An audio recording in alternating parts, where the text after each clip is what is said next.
Hello, my friends, and welcome back to the book of Job. Now, if you remember last week when we read chapters 11 and 12, chapter 11 was Job's friend Zophar's entrance into our story, and then Job began to respond in chapter 12. The chapters we're reading today, 13 and 14, are going to be a continuation of that response. So that's where we'll pick it up with chapter 13.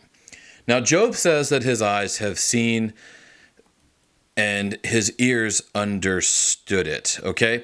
He was sure that he could hold his own in this little debate that he's having with his friends. He says as much in verse 2 when he says, "What ye know, the same do I know also." He says, "I am not inferior unto you."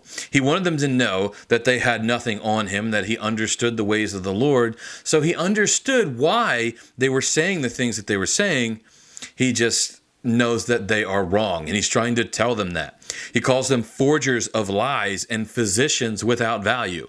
He says that because they're trying to blame him and his sins on his predicament that he's in, when we remember Job has done nothing wrong. So they were worthless physicians because they were offering him this advice that wasn't helpful to him at all. They were trying to heal his broken leg with a Band-Aid, so to speak, because they were offering him advice thinking that he was a sinner that had sinned and was being judged.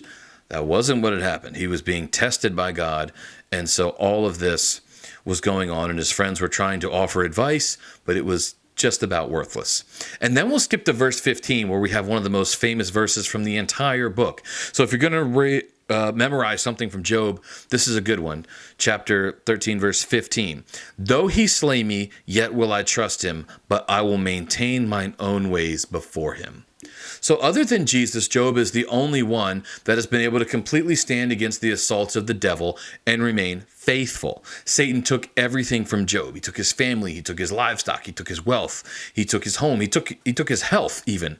But Job refused to curse God or abandon his faith, even when his wife said, "Curse God and die. What do you have to live for?"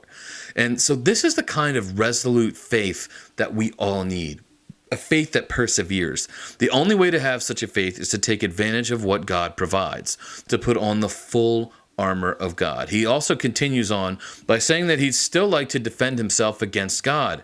He was confident that he'd done nothing wrong, so he wanted to know why he was facing this injustice. Job was so certain of his integrity that he wanted to take his chances in this little trial that he wants to have with God. He challenges God by saying, "Call and I will answer. Show me my sins. Tell me what I've done wrong, and I will accept your punishment." He genuinely wants to know what he's done wrong and why he's receiving this punishment from God. But God remains silent. Job felt like God was treating him like an enemy. And in Job's opinion, God's silence was a way of tormenting him as someone would hit a helpless person while he was down. Job was going through all these things, and the one in whom he placed his trust, in whom he placed his faith, was nowhere to be found.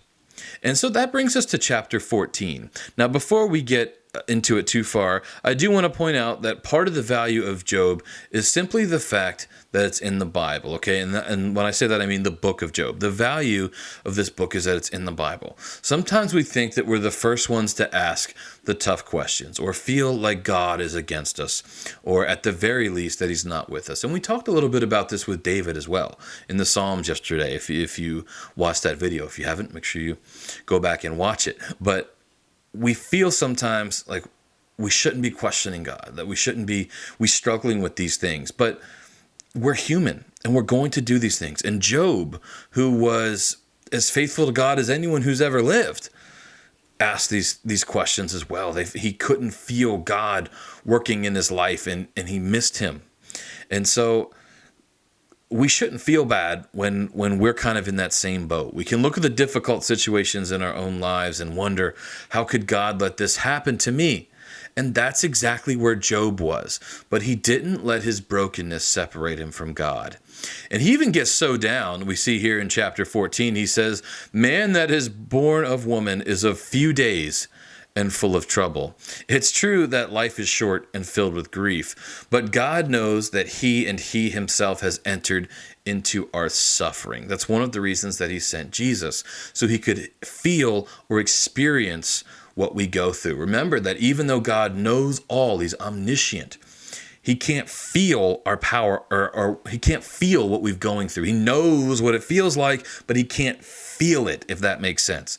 And that's why he sent Jesus to live on earth, to live as a human and to experience the things we experience. So Job asked God for relief instead of judgment, for a little rest from all of the pain. He compares himself to a tree, saying that if a tree is cut down, it can sprout again. But when a person dies, he won't rise again. As water slowly wears away stone, Job felt that God was destroying all of his hope. And that's what he says in verse 19, when he says, the water wears the stones, thou washest away the things which grow out of the dust of the earth, and thou destroyest the hope of man. Job is going through it, guys, and he's struggling. He's even admitting to losing hope. If there's one thing that we can take from Job, it's this. This is a man of God, as righteous as there has ever been this side of Jesus, and even he struggled with the trials of life. But what we can learn from him is that when the trials come, we can have faith in God, and even when he slays us, yet can we trust him. That's all for today. I'll see you guys back here tomorrow in the book of Isaiah.